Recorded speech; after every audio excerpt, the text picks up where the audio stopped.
My name is Hannah Pelletier and I'm a senior at Arlington High School and I'm about to graduate. This year we took the time every week to do something that inspires us, and we all had our own essential questions, and mine was, what do the choices you make, how do they affect your present and future? I decided to write a journal.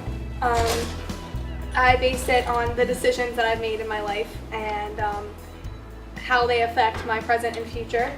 My journal is basically this year put together all my decisions in my life that I felt were important, and every day I wrote a little something that I found of interest and basically chose the best decisions that I thought were most important.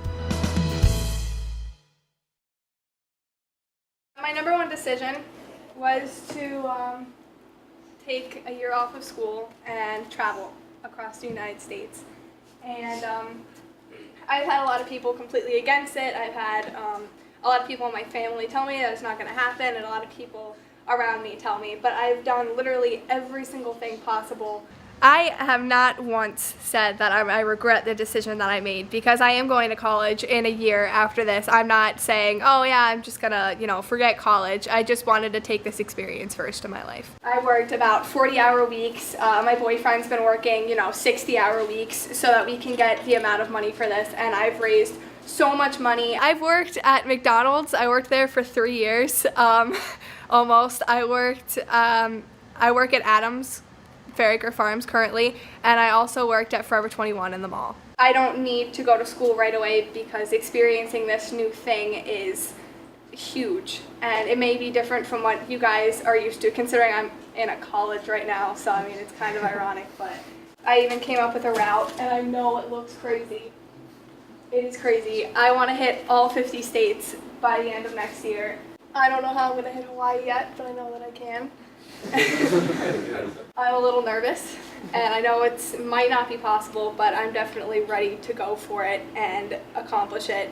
I basically looked at different travel articles and different ways that I can tell people how to experience it and that they can do it too. And I looked up some guy who's traveled the entire world, and he's seen everything. His name's Nomadic Matt. I know it sounds silly, but he literally has every single article under the sun about what to do, what to get, where to go, and it inspired me. It told me that I could do it. I even emailed him and I was like, yeah, I'm 18 years old, everyone's telling me I can't do it, and he emailed me back and he was like, yeah, you can do it, I know you can. He was probably just doing that to be nice, but it definitely inspired me, and it really helped me out to get where I needed to go. Couch surfing, which is where you literally go to different travelers' houses and you get to see where they live, and it's free because they're travelers as well, and they tell you their experiences and they help you find your experience, and you get to stay there for a night and experience the town that they're staying in,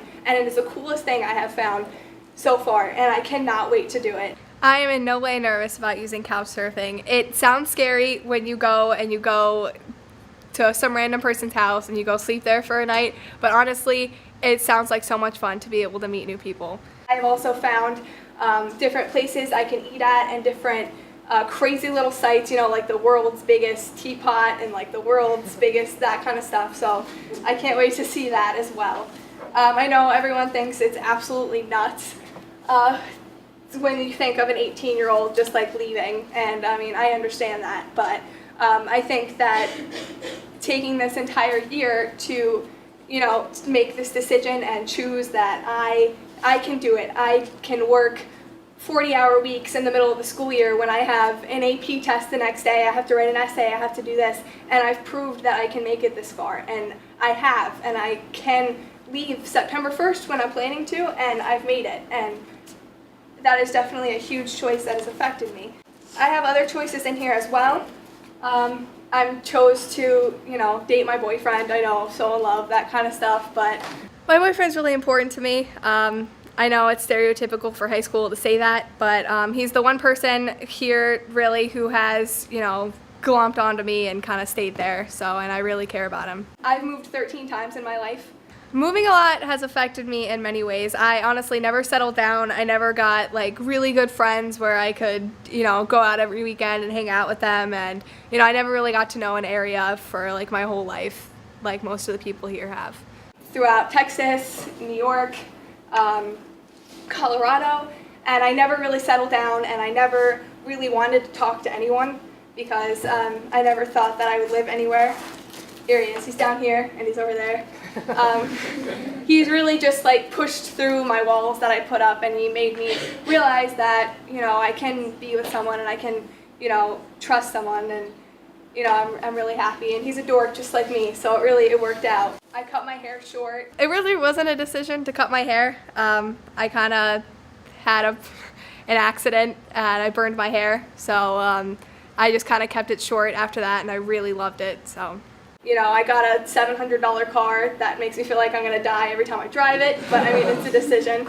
I named it Phil. I have one more choice that I want to share with you guys, and it's really, really personal to me, and that's kind of why I'm shaking up here in the first place, and I just kind of want you guys to bear with me and just try to listen and learn. I kind of can't leave it down here because I have to read it, but it's my experience with anorexia that I've had since last summer, and it was probably the hardest thing I have ever gone through.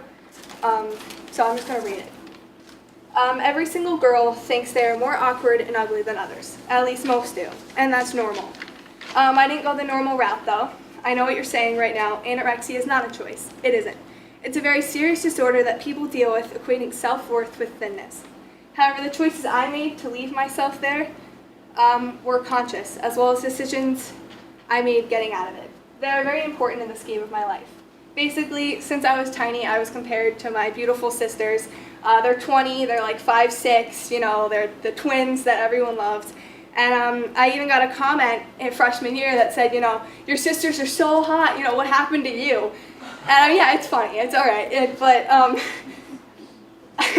but you know, it followed me through the years, and I kind of let it get to me, and other things kind of got to me. I saw like models, and I saw, you know, all the girls at my school, I mean, are 5'2", and they have long straight hair, and I'm 5'9", and I feel like Bigfoot next to them, you know, and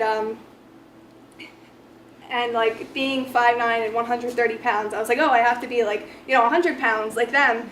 And junior year started it. I started to, you know, eat healthy and exercise, and I felt really confident, but I took it too far, and I started to eat smaller and smaller amounts, and I started to lose weight. I don't really remember much about last summer. I didn't go outside or go swimming, and I was too tired or sick to do anything, and I really regret that. And my boyfriend tells me I, you know, barely talked about anything, and, you know, I had to put him through that experience, and basically, out of all the decisions I made, putting my heart into my weight and dieting was the worst, and I still struggle from the consequences today. I mean, back over the summer, I got to be about 5'9" and maybe like 113, when I should be at least like 130, and you know, I still have confidence issues today, but I mean, I've been getting better.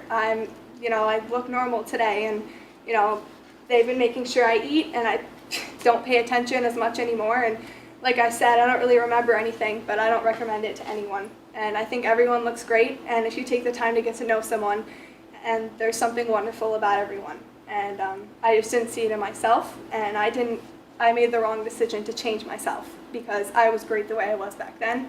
And that was the worst decision, and I wanted to tell you the best decision and the worst decision. And the best decision was my trip, and the worst was my anorexia. I really hope that people will realize that the decisions you make have a huge impact on your life, and anything that you choose, whether big or small, is going to change something in your life. To wrap this up, I did want to tell you why I'm telling you these personal things about me, because, you know, everyone makes choices in their life. They do. And whether they're huge choices like the things I shared with you today, or they're stupid, like my car, they all have an impact on your life. And for the students in here, you're going to be going to college next year, and for all the students I interviewed in the past, they all said, you know, oh yeah, like college is the biggest decision that I've made, but it's not yet. And you have so much more that you are going to see and experience, and you're going to move to different places and see everything that's out there. And I just want everyone to be ready for the things that are going to impact their life. You know, it's my life, it's my choices. You know, that's kind of the title of what this whole thing was about. Thank you.